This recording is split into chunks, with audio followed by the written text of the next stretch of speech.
শিমুলের সাথে ডিভোর্সের পরেই পরাগ পার্টি করছে প্রিয়ার সাথে। হ্যাঁ বন্ধুরা, কার কাছে কই মনের কথা সিরিয়ালে আজকের পর্ব তোমরা এরকমটাই দেখতে পাবে। পুরো গল্পটা জানতে হলে প্লিজ লাইক দিয়ে সঙ্গে থেকো।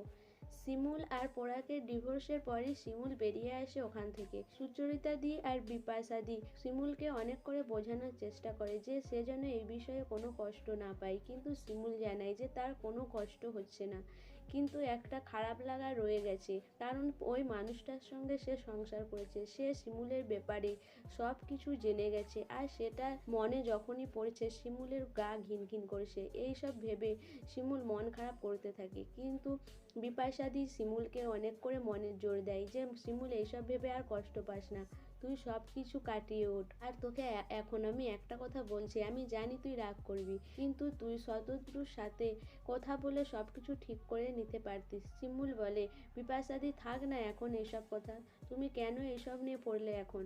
আর ডিভোর্স হয়ে গেছে মানেই কি এক্ষুনি আমাকে শতদ্রুর সাথে কোনো সম্পর্কে জড়াতে হবে? তুমি কেন এসব এখন বলছো? এরপর বিপাশাদি বলে, আমি জানি আমার কথা শুনে তুই রাগ করবি, কিন্তু আমি তোর কথা ভেবেই এইসব বলছি।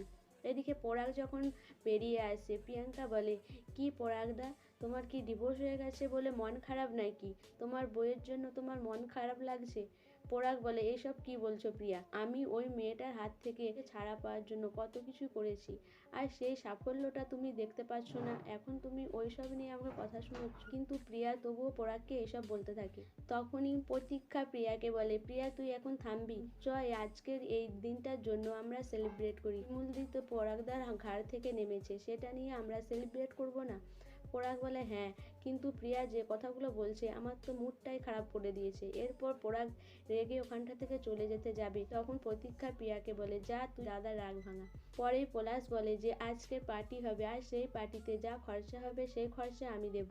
এদিকে শিমুল তাদের খিদে পাচ্ছিল, তারাও ঠিক করে যে রেস্টুরেন্টে গিয়ে খাবে। শিমুল আর এই রেস্টুরেন্টে যায়, গিয়ে তারা খাবার অর্ডার করে। শিমুল বলে যে সব টাকাটাই আমরা সবাই মিলে ভাগ করে দেব, কিন্তু বিপাশাদি জানায় যে সে আজকে যা খরচা হবে সে দিবে। কিন্তু সিসা বলে যে আমি এখানে চাকরি করি, আর আমি একাই আজকের বিলটা মেটাবো। তারপরে সিসার চোখে পড়ে যে পরাগ আরে ওই রেস্টুরেন্টে আসে খাওয়ার জন্য। সিসা শিমুলকে বলে, দেখো শিমুল, তোমার বর কিরকম তোমার সাথে ডিভোর্স হয়ে গেছে বলে আজকে এখানে পার্টি করতে এসেছে, একটুও লজ্জা শরম নেই। পরাগ আর পলাশ শিমুলকে দেখতে পায়। সো বন্ধুরা, পরাগ আর পলাশ যে শিমুলকে দেখতে পেয়েছে ওই রেস্টুরেন্টে, এরপরে কি পরাগ আর শিমুলের মধ্যে আবার ঝামেলা শুরু হবে ওই রেস্টুরেন্টের মধ্যে? পরাগ কি আবার শিমুলকে সবার সামনে অপমান করবে? তোমাদের কি মনে হয় অবশ্যই আমাকে কমেন্ট করে জানাবে। আর আমার ভিডিওটা ভালো লাগলে প্লিজ সাবস্ক্রাইব করে দিও, আর লাইক কমেন্ট শেয়ার করো।